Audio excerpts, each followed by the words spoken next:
Bonjour les amis, j'espère que vous allez bien, j'espère que vous allez tous bien au nom de Dieu et au nom de tous ceux en quoi vous croyez. Alors, vous connaissez maintenant la série, on est sur les 4 éléments de la décade.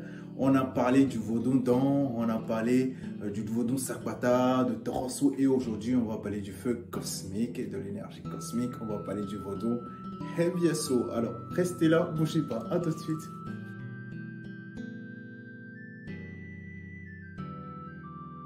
Alors les amis, les Vodun Hevieso sont des émanations de Nayake des Menono.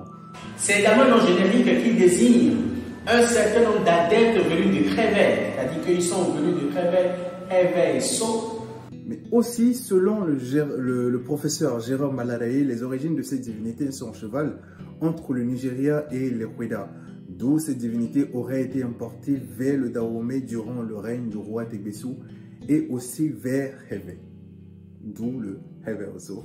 Au Bénin, on connaît la divinité sous la dénomination Hevieso. Chez les Yoruba, c'est Chango. Dans la mythologie grecque, on assimile cette divinité au dieu soleil. Le Vodun Hevieso est représenté avec une hache à double tranchant, symbole de la foudre, sur la tête. Sa couleur est le rouge et blanc. Communément présenté comme dieu du tonnerre, de la foudre, de la force et du feu, symbolisé par sa hache et la couleur rouge, Hevieso est aussi le dieu de la justice sociale en ce sens que c'est lui qui punit les malfaiteurs, les voleurs, c'est lui qui maintient de l'ordre, nous rapporte le professeur Doji Amozovi. D'autres victimes de Hevieso sont aussi des personnes qui s'apprêtent à commettre des crimes ou qui ont enfreint les règles de la nature. Ils sont punis à travers des grondements de tonnerre. Et pour appuyer un peu ces propos du professeur, vous savez, moi, j'ai grandi au village.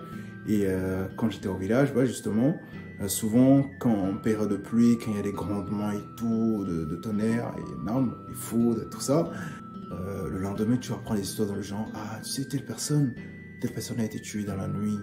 C'est suite au grondement de tonnerre, suite à la foudre, où il y a telle personne qui est paralysée. On aura Vodun Hevieso ou Azoto, mais Hevieso ou Azoto et tout ça. Donc il y a toutes ces histoires et tout.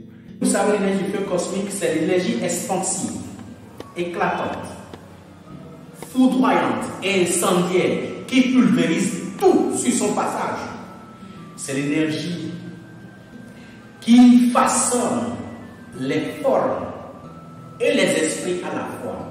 C'est une énergie de purification, ça purifie tout sur son passage. L'énergie de cette divinité chez l'homme contrôle le système cardiovasculaire. Donc logiquement, le fait de ne pas être en harmonie avec cette divinité expose à des problèmes liés au cœur et à la respiration. Alors les amis, c'était tout ce que je vais vous apprendre aujourd'hui sur cette divinité, sur la divinité Hevieso. Ne vous inquiétez pas, on reviendra plus en détail, alors abonnez-vous. C'est super important que vous le sachiez.